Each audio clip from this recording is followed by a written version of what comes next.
بسم الله الرحمن الرحيم والحمد لله رب العالمين وأشهد أن لا إله إلا الله وحده لا شريك له وأشهد أن محمدا رسول الله.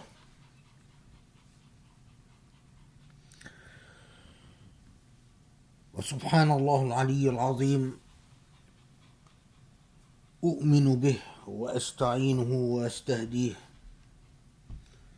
وأستجيره وأستنصره،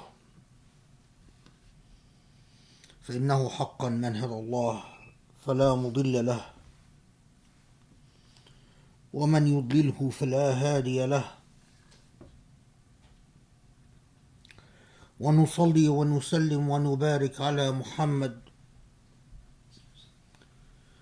خاتم النبيين المرسل رحمة للعالمين،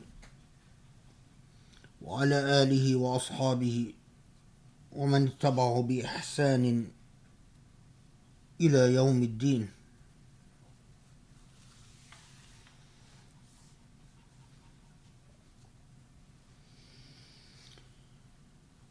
We are in the blessed month of Dhul Hijjah,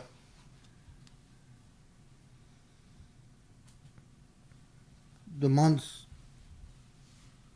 honored in the Islamic tradition, noted by the Prophet ﷺ in so many hadiths.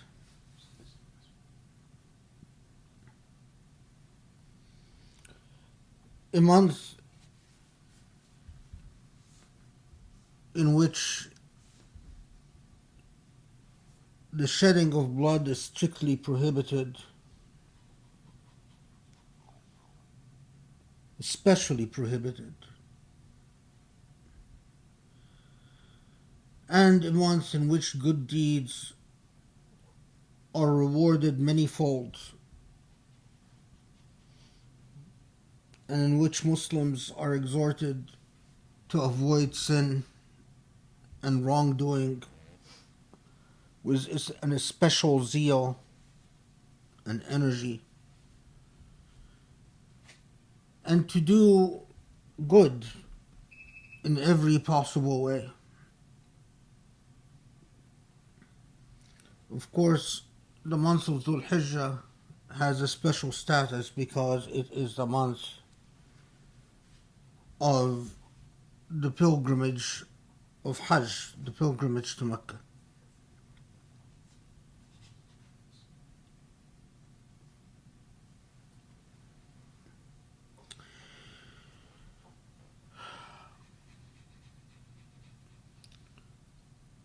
I want to bring attention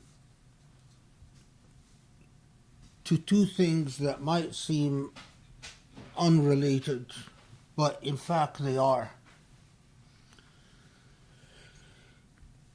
Like a lot of things in our world is increasingly small and interconnected. But in this month, because it's an especially blessed and holy month, we cannot forget those who cannot share whatever good Muslims might be able to engage in. I'll explain in a second.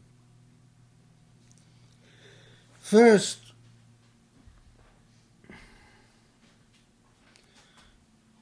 there is a reality that has crept into existence and has become a fact in Mecca, a reality that is directly experienced by those who visit Mecca in these days. Of course, we are under the circumstance of the coronavirus and the pandemic, and Hajj this year has been limited and restricted. Unlike other years, there are not going to be millions visiting Mecca. But the reality that I speak of is the commercialization of Mecca. The last time I visited Mecca, which was in the 80s, early 80s. No, actually, I visited Mecca in the 90s. I forgot. I visited Mecca in the 80s and in the 90s.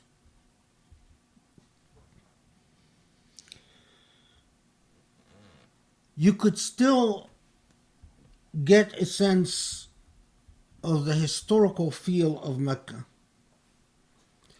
It was still a fact that for the most part, even in the 90s, early 90s,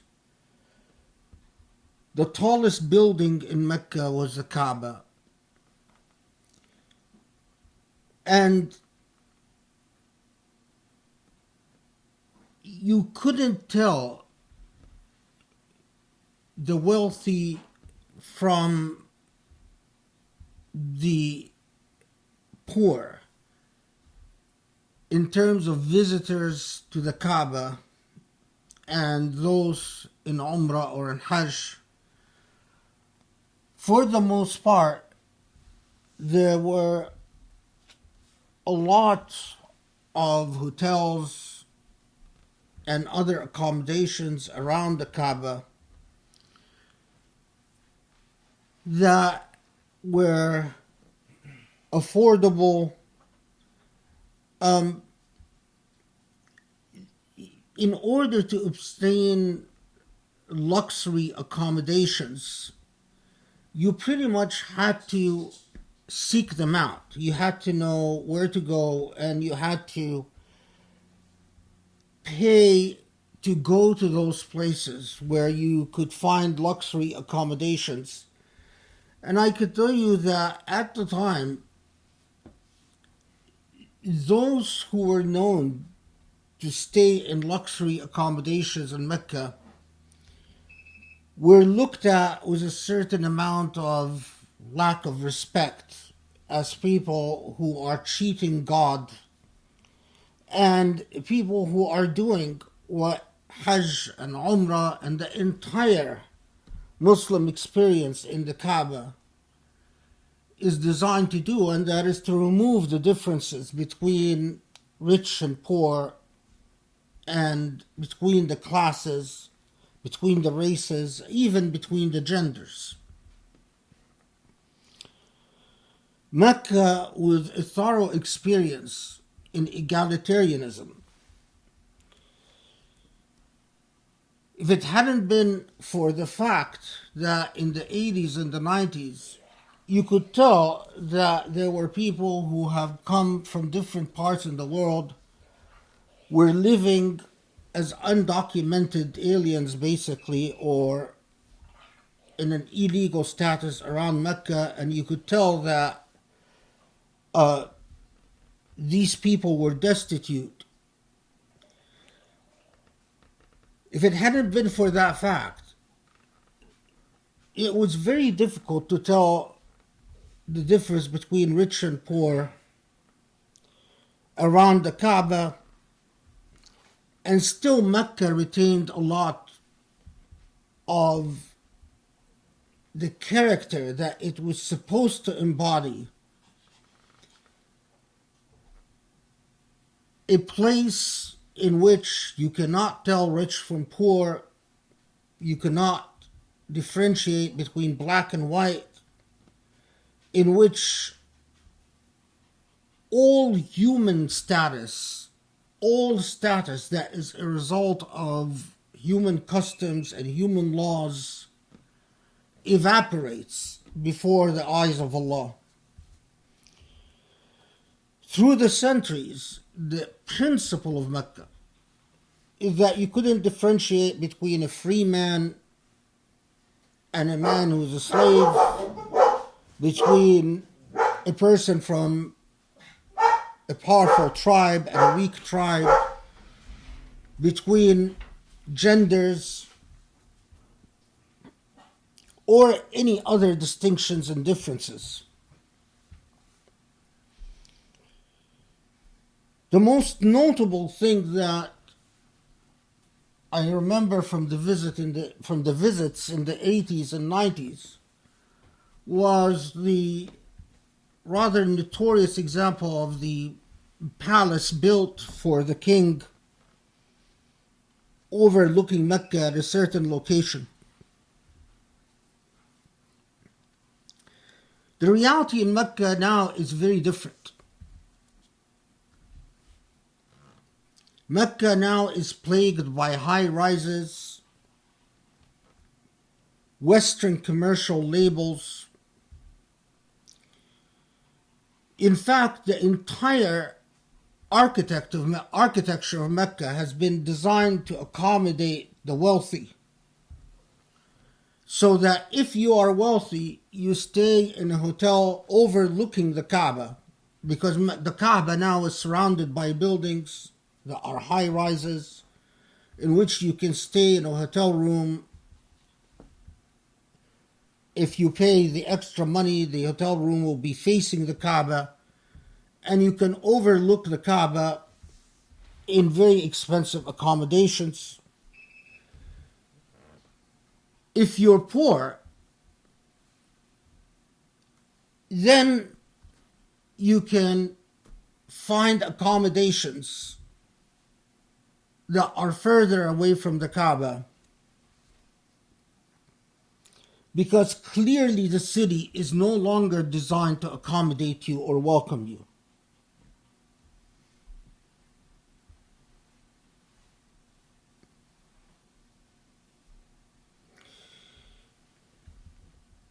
Some of us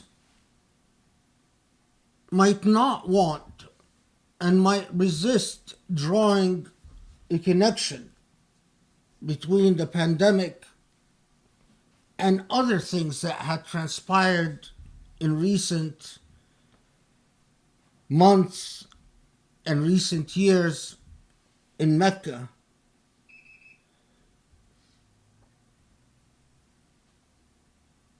And the assaults and insults that has been inflicted against the holy city, especially in the last 5 years or so, or in the last decade at least. The second thing, though, that we must remember in this month is that in the day and age we are living in, there is a tragedy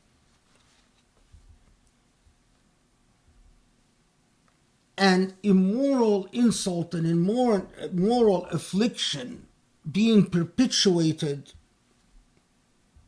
that is as harrowing as what we've witnessed during World War II against so many indigent people, and also against, or perhaps particularly against, Jews in the Holocaust. Here's an article from the Daily Mail titled "A Naked Brutality Worthy of the Nazis." The harrowing evidence of Beijing's concentration camps dedicated to re-educating 1 million or more Muslims. The real number of Muslims in concentration camps in China are not known. The estimates run from 1 million to several million. I'm actually going to do the unusual thing of reading from this article because I couldn't articulate what it has to say in my own words better. Dawn breaks in the crowded prison cell. Not everyone is asleep. Conditions are so cramped in the 70 square yard space that 15 of the 60 inmates have to stand to give others their turn to lie down. The lack of privacy is absolute. Toilet breaks are rationed, 2 minutes at a time, and in full gaze of the others. Glass walls, cameras, and microphones mean that every word and deed is recorded. Informants placed in each cell even note down what people say in their sleep and pass it on to the guards. As with every other day, the morning begins with compulsory singing of Communist Party songs praising the glorious motherland and its wise leader, the leader of China. Then their only meal of the day arrives. Watery cabbage soup served with a small lump of steamed dough. If they're lucky, they may get a few grains of rice as well. And then the medication arrives in the form of a white pill. To be sure they've taken it, the prisoners' mouths are roughly forced open and searched. The mysterious drug, a tranquilizer of some sort, soon induces a state of miserable mental numbness. Thoughts and memories of life outside, the fate of loved ones, the pain of shattered hopes, all recede. Now the only aim is to get through the day. Such a scene is being played out in any one of China's secret concentration camps dedicated to re-educating 1 million or more of the country's Muslim Uyghur population in a network of hundreds of institutions built across 640,000 square miles of Western China, an area 7 times the size of Britain. Every detail of this harrowing description of life inside this Xinjiang Uyghur Autonomous Region, its native Uyghurs call it East Turkestan, comes from accounts that have trickled out of the region and from a huge package of internal Communist Party documents leaked last year by a brave official disgusted by the policies he was implementing. They are confirmed by survivor testimony collated by Rahima Mahmoud of the London office of the World Uyghur Congress and by Human Rights Watch, a New York-based campaign group. Internet detectives have also used publicly available satellite images to plot the growth of the camps. On Sunday, Beijing's UK ambassador was quizzed by Andrew Marr about drone footage taken in 2018, showing hundreds of Uyghur men kneeling, shaven-headed, shackled, and blindfolded, being led from a train in what appeared to be a transfer of prisoners. After a lengthy pause, an embarrassed pause, the ambassador responded with bluster and denial. Uyghur people enjoy peaceful, harmonious coexistence with other ethnic groups of people, he insisted, dismissing the footage as so-called Western intelligence. Certainly nothing peaceful or harmonious marks the inmates' daily routine. Morning is indoctrination. Inmates, hundreds of them, all shaven-headed, sit in a vast echoing room listening to hours of lectures on the evils of religion. The instructor's words are broken by rhythmic chanting of Communist Party slogans. All communication is in Chinese. For the inmates to mutter even a word in their own ancient language, a dialect similar to Uzbek, would be a sign of defiance and bring terrifying retribution. The monotony of the lessons is mental torture. At the end of the class, inmates are asked, "Is there a God?" The only permitted answer is no. Every waking moment is an onslaught on their cherished beliefs and traditions. The half-starved inmates are even forced to eat pork and drink alcohol in defiance of their Muslim faith. Afternoon brings interrogations. To break their mental resistance, inmates are forced to watch each other being tortured before their own sessions of questioning. They are made to denounce friends and family, to confess to fictitious crimes such as bomb making and espionage, and to express abject contrition, even for such harmless acts as having a copy of the Quran.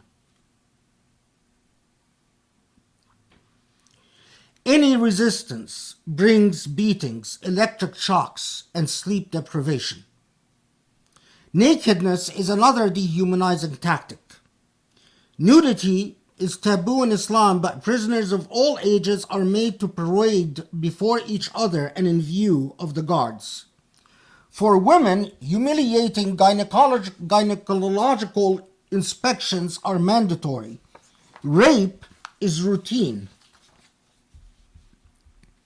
The prettier Muslim women disappear at night and weep silently during the day. An injection every 15 days appears to be forced contraception. Monthly periods cease. Worst of all is the dreaded orange tabard. Prisoners assigned these soon disappear, never to be seen again. Rumor has it that they are murdered for their organs. Kidneys, coroneas, hearts, and livers are looted from their bodies to fund the lucrative international black market or serve the needs of the Communist Party elite. For the 9 million other Uyghurs living in Western Chinese province, who are lucky enough not to be confined in such camps, life is another kind of prison. Every moment is under video camera surveillance backed up by intrusive searches. Police vans patrol the streets searching for any sign of suspicious behavior and mounting random checks. Checkpoints are at every 200 yards. Worse are the ubiquitous plainclothes police silently observing public behavior. A single careless word or deed, perhaps a small show of faith, is punishable by incarceration and brainwashing. Little word leaks out of the fate of those who are taken away. Their families are sometimes told that they died in traffic accidents. Those who return are so traumatized that they rarely speak of their ordeal. Possession of any books, newspapers, or any electronic material that could signal disloyalty to the Chinese God regime is punished, like the Quran. No expression of religious belief is permitted. Mosques are empty shells with worship staged only to deceive outsiders. Even a Quran or a prayer mat is a dangerous sign of disloyalty. The micromanagement extends to household possessions. Kitchen knives with blades longer than 4 inches, for example, must be engraved with a barcode identifying the owner and must be chained to a wall or table. Children are used as informers against their families. School classes are shown Arabic script and asked if they recognize that script. Those who unwittingly recognize it have unwittingly highlighted their families are believers who read the Quran, which results in the kidnapping of their family and their disappearance.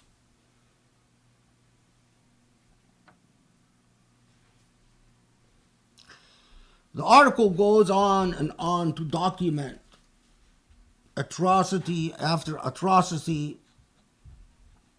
And in fact, we even come to this.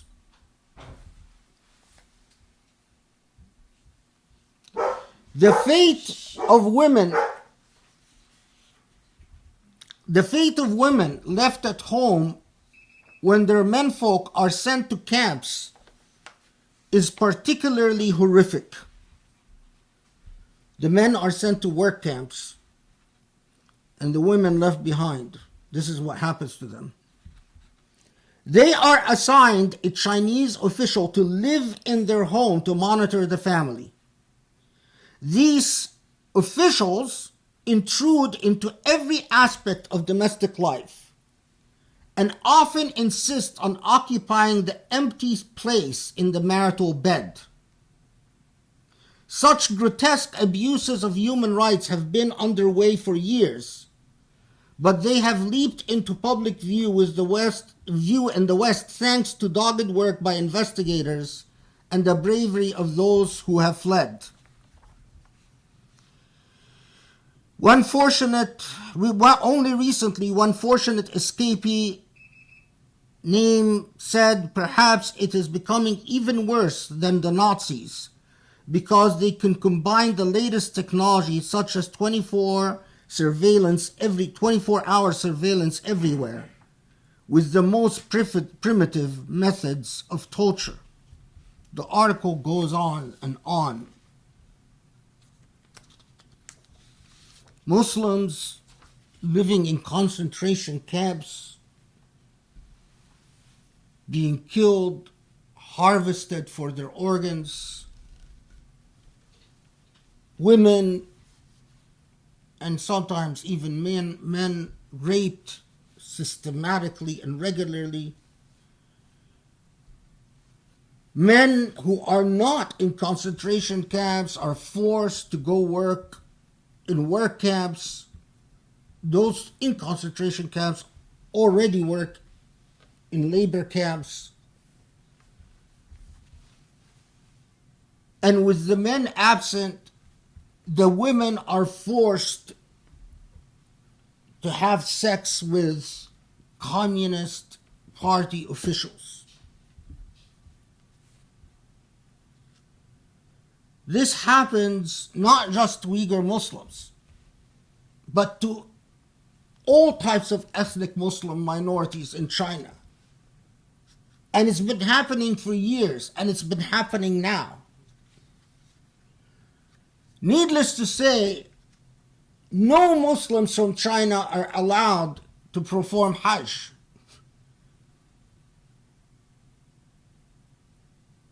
When I was in Mecca,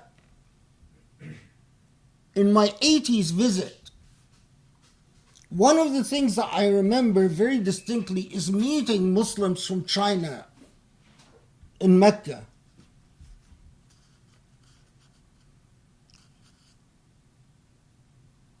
It's a long story, but I remember the Quran being beautifully recited by the leader of their group. And I was so amazed by it because he didn't understand Arabic, but he recited the Quran beautifully. There are no Muslims visiting Mecca. And Muslims live in Holocaust-like circumstances today. There's several points that I want to make here, and all of them are related and interconnected.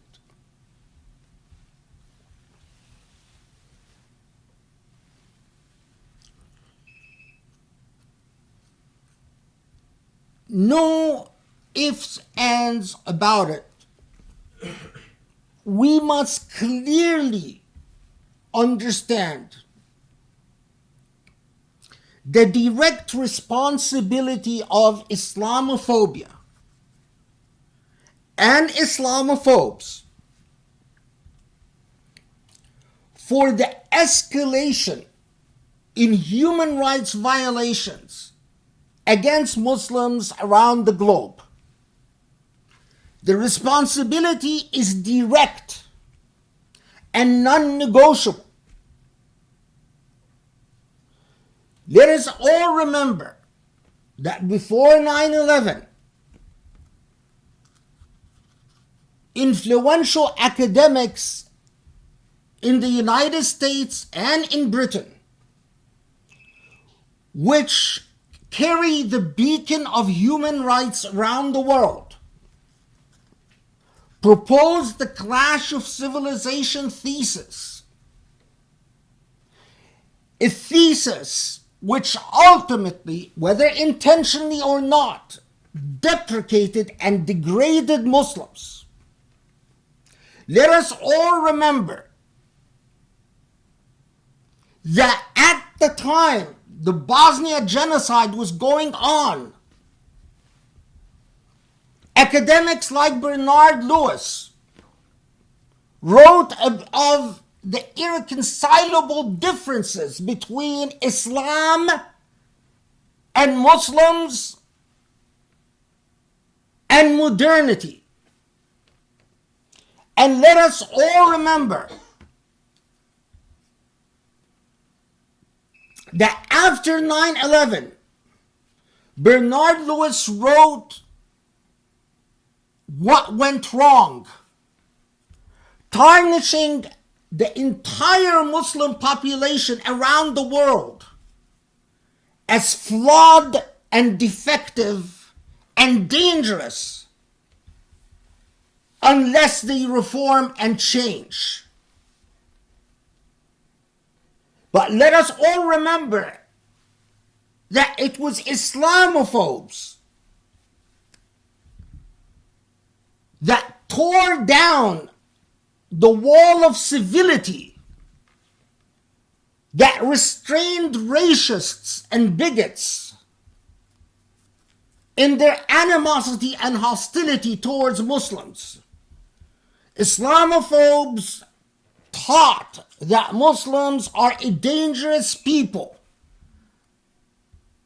They are a dangerous people if they believe in the Quran and if they follow the Prophet, because the Quran itself is a dangerous book and the Prophet himself was a dangerous man. And let us all remember that in response to 9/11, we in the US perpetuated a genocide in Afghanistan and Iraq, a genocide in which we refused to bear any responsibility or accountability for. Till now, we refuse to be accountable for the number of people killed innocently, or to even account for the number of killed, or wounded, or displaced, or to even discuss what were all these wars about and what were the results of these wars. But after 9/11, and after our war, and after the explosion of Islamophobia on the scene, we had the Bosnian genocide, followed by the Rohingya, the genocide in Burma, the persecution of Muslims in Kashmir, the obliteration of Muslims in Chechnya, and of course, what developed in China. And the thing we notice about one genocide after another is the language of the persecutors is practically indistinguishable from the language that the Nazis used against the Germans in World War II. And it is also indistinguishable from the language of Islamophobes like Daniel Pipes and Robert Spencer, in the United States and Britain and France and elsewhere. It is clear that Muslims are persecuted because of the same thought paradigms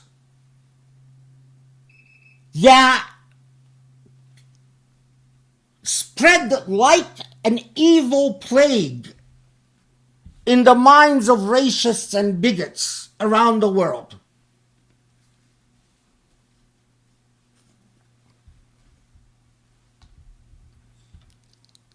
We cannot forget that it is Islamophobes and the Islamophobia industry that is directly responsible for genocides against Muslims around the world and for the hell and evil that is taking place in China today.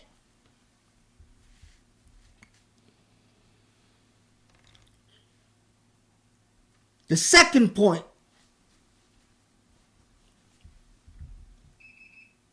is we cannot forget that Islamophobia didn't just infect the communist Chinese or the fascist government in Burma or the fascist government in India, but it even infected the minds of Muslims themselves. So that we see the Emirati government talking about political Islam as if it is fascist Islam. And hearing the president of a major Muslim country like Egypt talk about 1.6 billion Muslims being a burden upon the world and a threat to the world. This is Sisi of Egypt, making the assumption that unless Islam is reformed, then the 1.6 billion Muslims are a threat to the world population.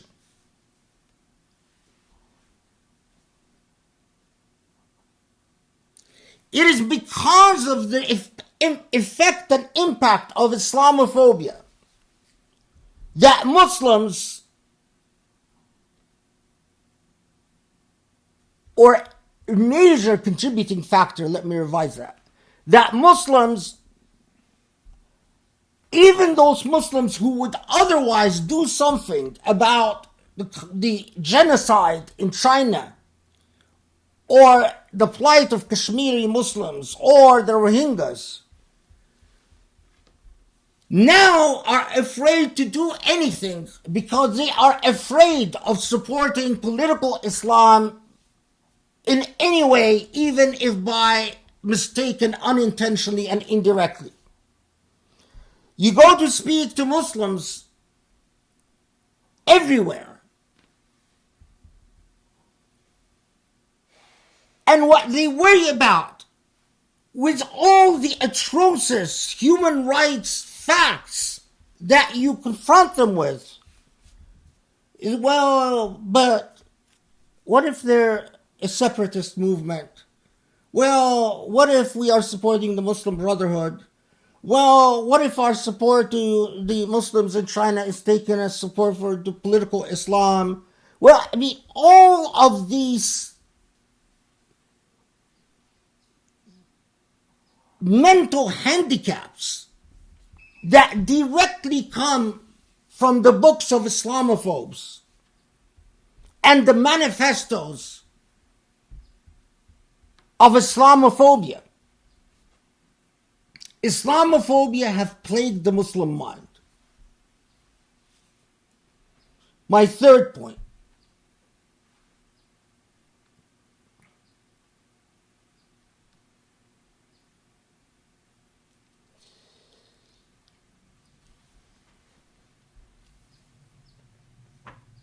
Islamophobes are directly responsible Islamophobia has penetrated the Muslim heart and soul. We have become racist against ourselves. We have become bigots, self-hating bigots. But third,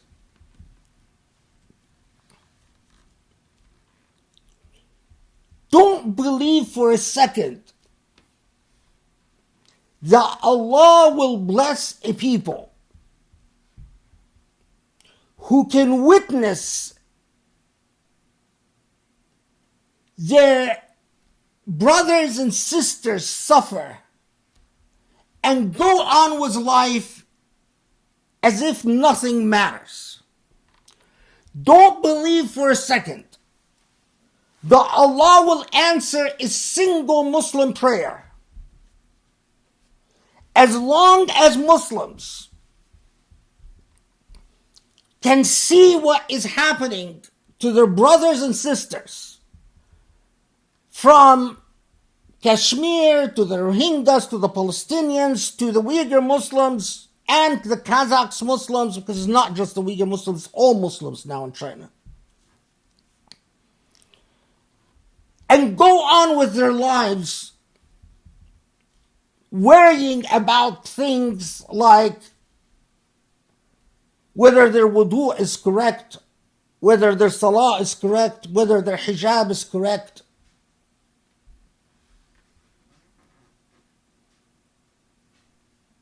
If the Prophet ﷺ taught that Muslims are as if a single body, what do you say about a people who walk around with their arms rotting and their legs rotting and they go on shattering as if they haven't noticed?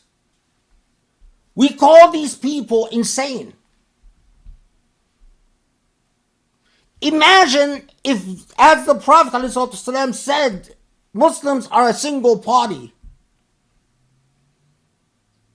If this Muslim body has rotting arms and rotting legs, and it goes on oblivious to the rot,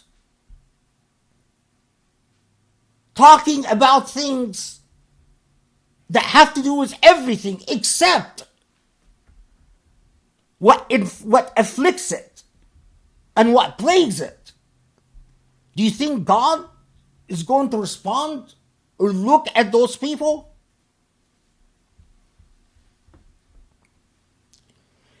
I cannot fail to notice that most of what we know about the plight of Chinese Muslims comes because of the efforts of non-Muslims. Comes because of the efforts of non-Muslims who are committed to human rights. And that's obscene. But what is even more obscene is the fact that Muslims in Kashmir, Muslims in Burma, Muslims in China have been betrayed by the vast majority of Muslims in the world. We are all aware of how Muslim countries supported the Chinese government's policies and their concentration or quote-unquote re-education camps. Do you think Allah will accept the Hajj of a people that went to the persecutor, to the Nazi in China, and said, God bless you, we're fine with what you're doing?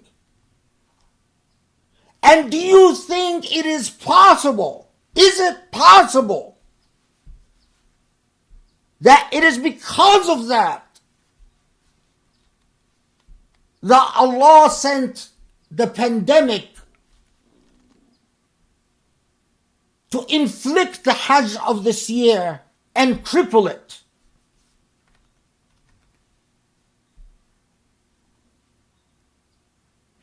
My fourth point.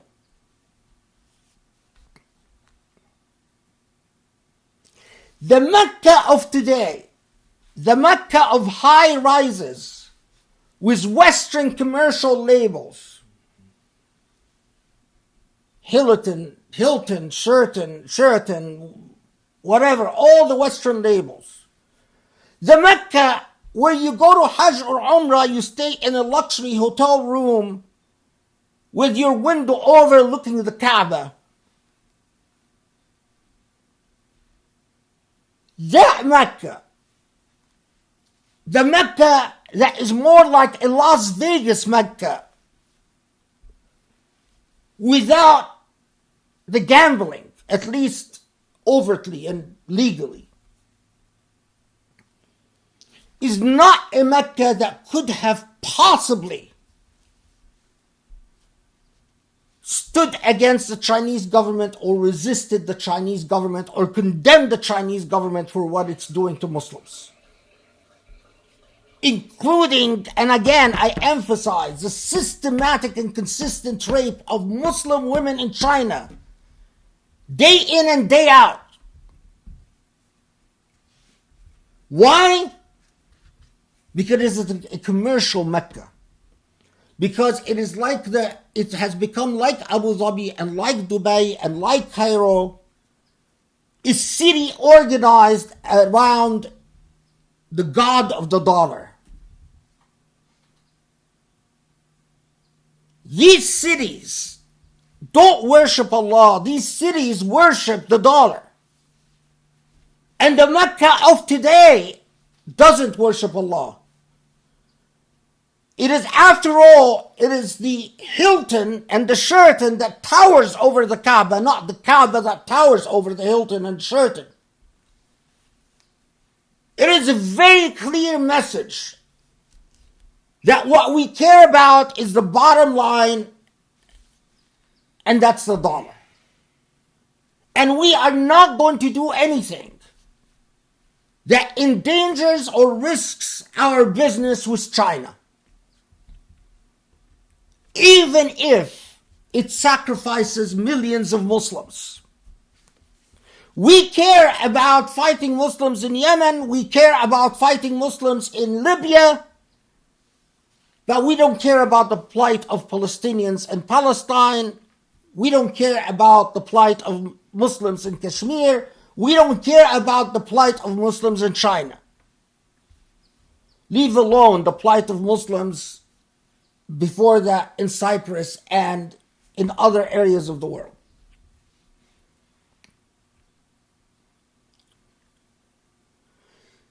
We cannot simply assume that this is another Dhul Hijjah, just like any other, with blissful ignorance. We cannot. It is not.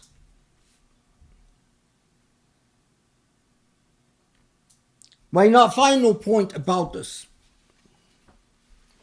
There is a major effort, sadly undertaken largely by non-Muslims, of ostracizing, shaming, and boycotting companies that do business with Chinese companies that use Muslim forced labor.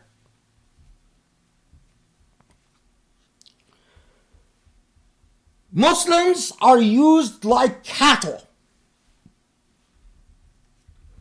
Except you wouldn't treat animals that way. To make products.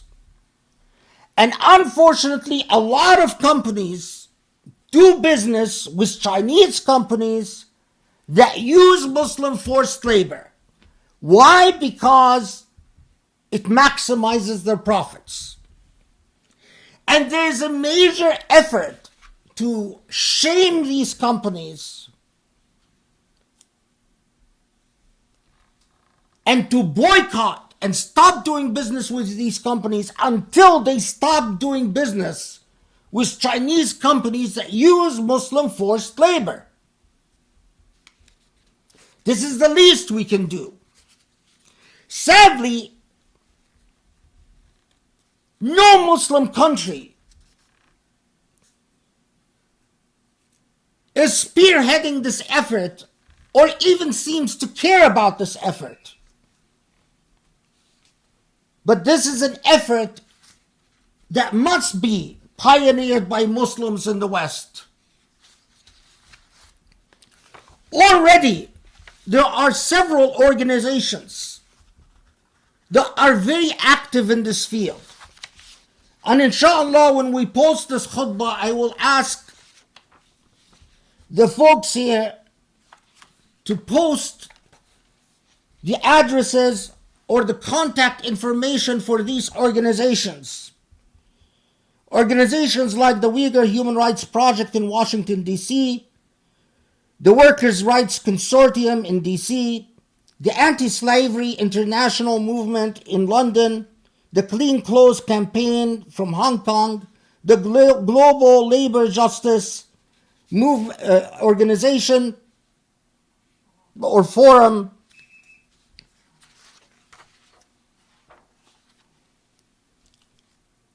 these organizations need our support and need our active engagement. Because the list of businesses that profit from the misery of Muslims is shocking and horrendous. Here's a partial list of companies that profit from the enslavement of Muslims, the torture of Muslims, and the rape of Muslims. Abercrombie and Fitch, Adidas, Amazon, Badger Sport, CNA, Kofra Holding, whatever, Calvin Klein, Carter's, Cerruti 1881, Costco, Cotton On, Dangerfield, Esprit, Fita, Gap, H&M, Hart Schaffner Marks, IKEA, Jack and Jones, Jean Sweat, LLB, Lacoste, Li Ning, Marks and Spencer, Mayer, Muhi, Nike, Patagonia, Polo Ralph Lauren, Puma, Skechers, Summit Resource International, Target Australia, Tommy Hilfiger, Onkyo, Victoria's Secrets, Woolworths, Zara, Zena. Companies that do business with companies that use Muslim forced labor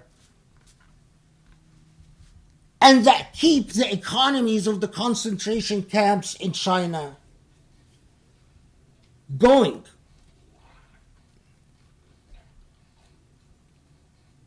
I am embarrassed every time I raise my hands to Allah and pray, because I know that at the same time that I eat and do whatever I do and watch my family do whatever it does, there are Muslim families that live on a bowl of cabbage soup and women who are raped regularly every single night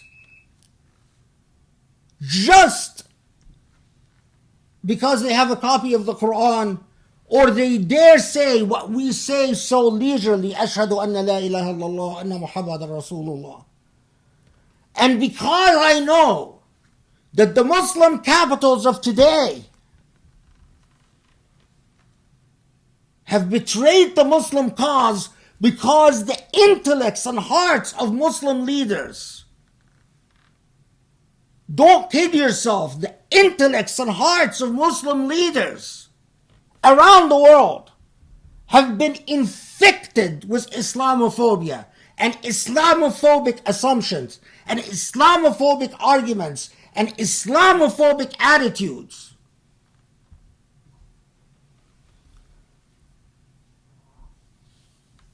I tell you who are the people who are going to be the most accountable in the hereafter. The people who are going to wish that they were in a different state, in a different circumstance, in a different condition in the hereafter. It is wealthy Muslims. Every Muslim who Allah gave a lot of money to, who built a castle, bought expensive cars, bought homes in Beverly Hills or wherever, Malibu. In the final day when Allah asks you, you spent handsomely on yourself. What did you do about these Muslims? And at that point, when you have no answer,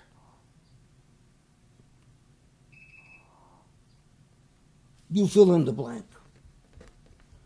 قولوا قولي هذا واستغفر الله لي ولكم استغفر الله يستجب لكم. بسم الله الرحمن الرحيم.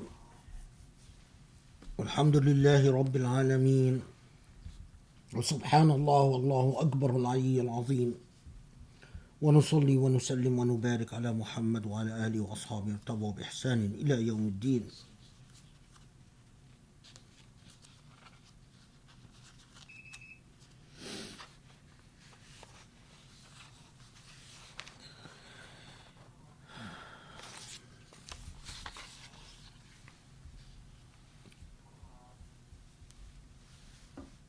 The wise person is a person who lives an entirely reflective life, an introspective life, a life in which they learn to hold themselves accountable before they are held to account in the hereafter.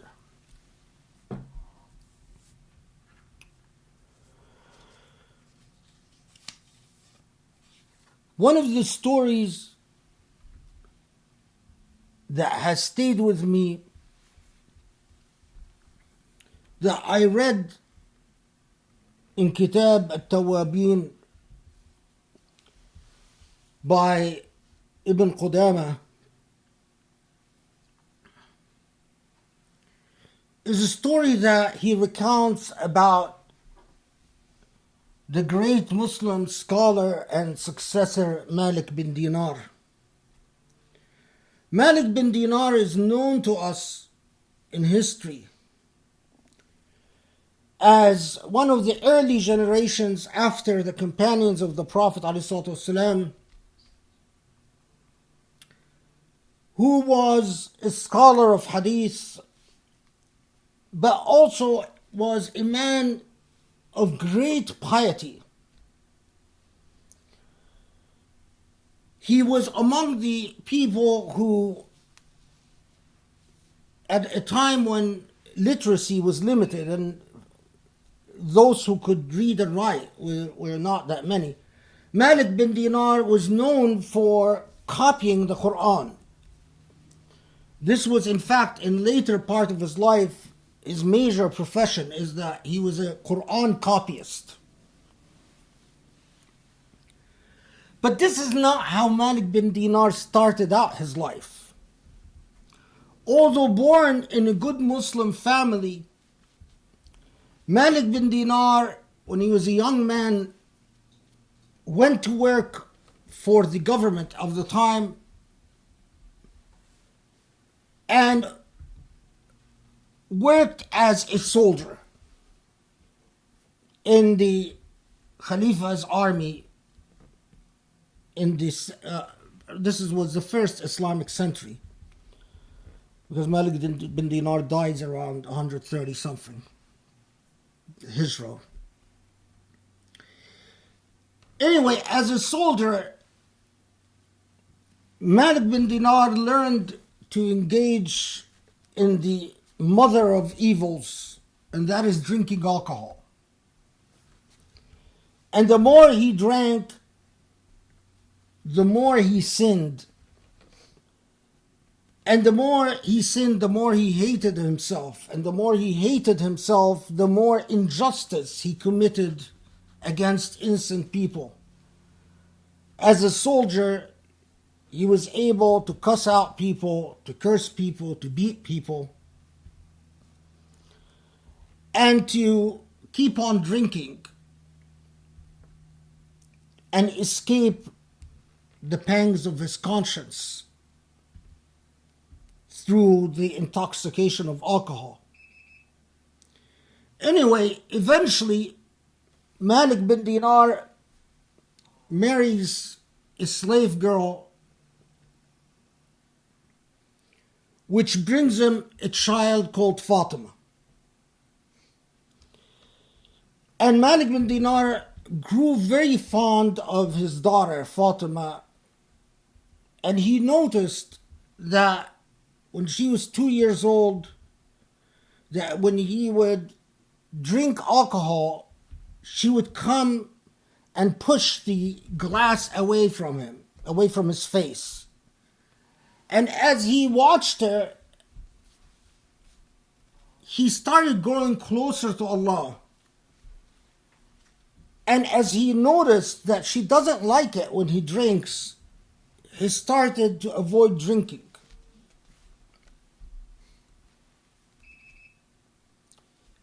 And she became the light of his life.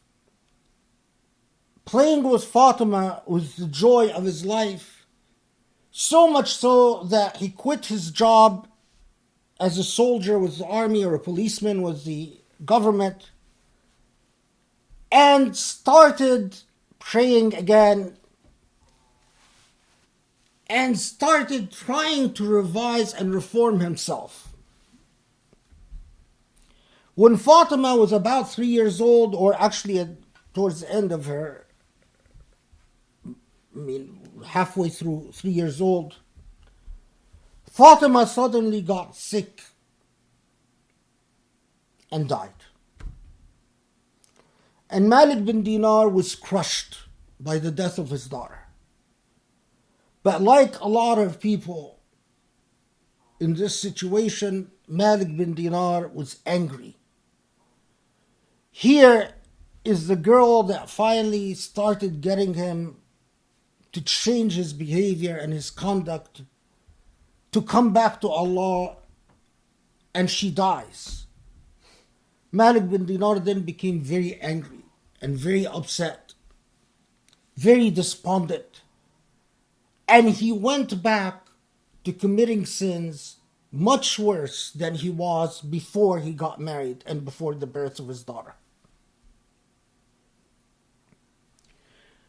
In fact, according to Malik bin Dinar's narrative, that he went back to drinking like he never drank before, and to doing everything haram, leave alone things like praying or fasting and so on. One night, after a heavy session of drinking, consuming alcohol and being drunk, he passes out and he has the following dream. He dreams that the skies are dissolving and the ground is cracking and breaking up. And lo and behold, he finds himself, he knows that it is the final day, and he hears names being called by a roaring voice. And as people go up to that voice, he sees their faces darken and blacken. And he is terrified in the nightmare of hearing his name being called.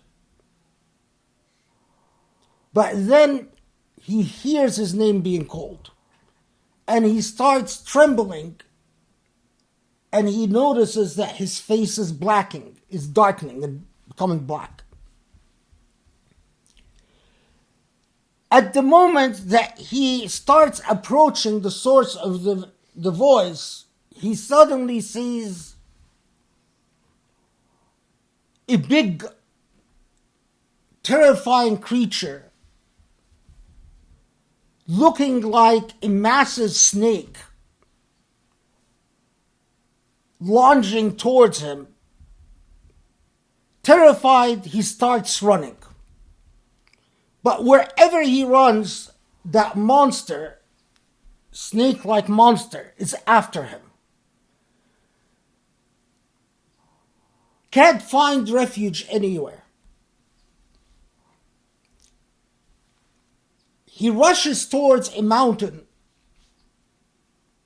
and going in the passageways of this mountain, he comes upon an area where he finds an old, frail man. A frail old man sitting. And Malik bin Dinar then yells at the man, "Save me, the monster is after me." The man says, "I am an weak old man. I can't do anything to help you. But go this way, maybe you can escape." Anyway, Malik bin Dinar goes the direction the old man said, and the monster is still after him. Suddenly, in this nightmare, Malik sees an area where there are the luminous faces of many little young children. One of those faces that approaches him is the face of his little dead girl, Fatima. Fatima takes his right hand, and the minute she grabs his right hand, he feels an enormous amount of relief. And with her left hand, she pushes off the monster, making the monster run the opposite direction. And of course, Malik bin Dinar is shocked and surprised and relieved to see his dead daughter. And his dead daughter says, "Don't worry, father, you're safe." And he says, "Did you see this monster chasing after me, the snake?" And she says, "Yes, I know about that monster. Father, this monster is the embodiment of your evil deeds on earth. It is as if all your evil deeds, what we would call the energy from your evil deeds, came together and created this monster.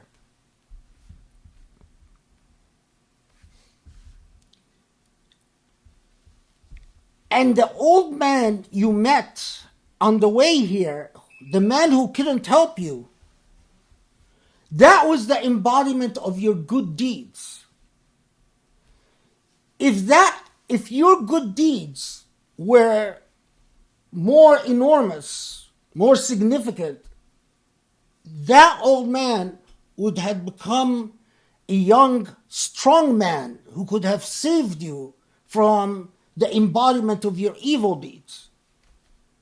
But your good deeds are weak and insignificant. And so they became this weak, frail old man who couldn't help you.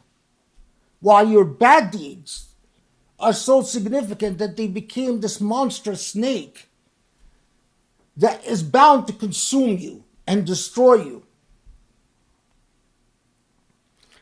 And then his daughter told him, recited the Quranic verse from Surah Al-Hadid, "أَلَمْ يَأْنِ لِلَّذِينَ كَفَرُوا أَن تَخْشَعَ قُلُوبُهُمْ لِذِكْرِ اللَّهِ." Isn't it time for those who have sinned, those who have gone astray? Sorry, أَلَمْ يَأْنِ لِلَّذِينَ آمَنُوا أَن تَخْشَعَ قُلُوبُهُمْ لِذِكْرِ اللَّهِ. Isn't it time for those who say they believe, for their hearts to submit and repent to Allah subhanahu wa ta'ala.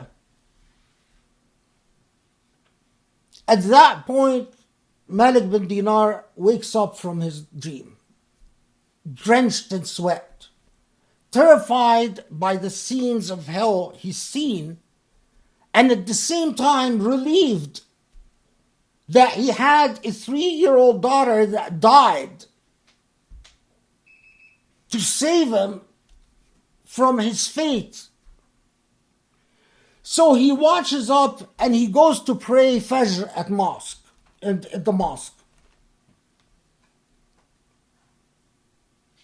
And at that Fajr prayer, the Imam recites, أَلَمْ يَأْنِ لِلَّذِينَ آمَنُوا أَن تَخْشَعَ قُلُوبُهُمْ لِذِكْرِ اللَّهِ.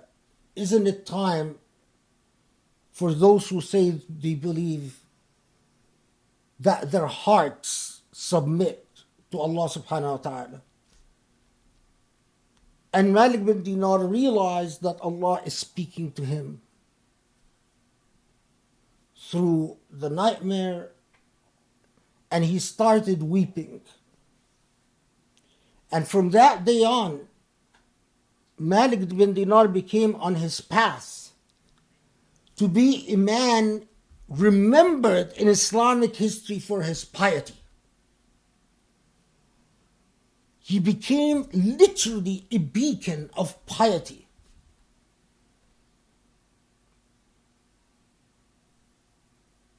My point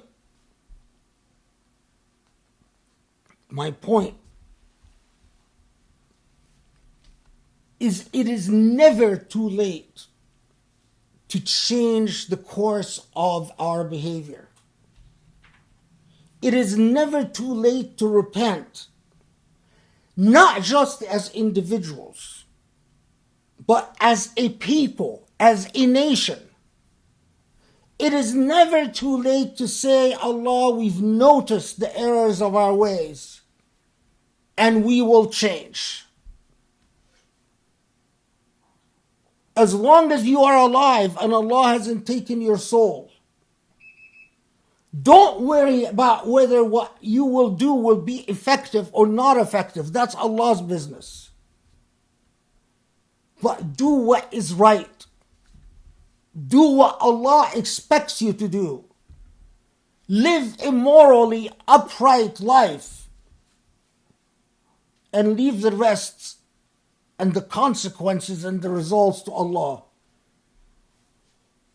Because before you could meet Allah and you are chased either by your own demons or you're blessed by your own deeds. Allahumma afu anna. Allahumma aghfir lana. Allahumma arhamna ya Ali ya Azim. اللهم أعز الإسلام اللهم انصر الإسلام وأعز المسلمين يا رب العالمين. Allah, forgive our sins. Grant us to the best guide us to the best guidance, Ya Rabb al-Alameen. Grant us your light and forgiveness and your blessings. Grant us wisdom to reverse the course of our lives and make these lives more beautiful and more devout and more holy. Ya Ali Ya Azim. وصلي وسلم وبارك على محمد وعلى آله وأصحابه الطاهرين بإحسان إلى يوم الدين وأقم الصلاة.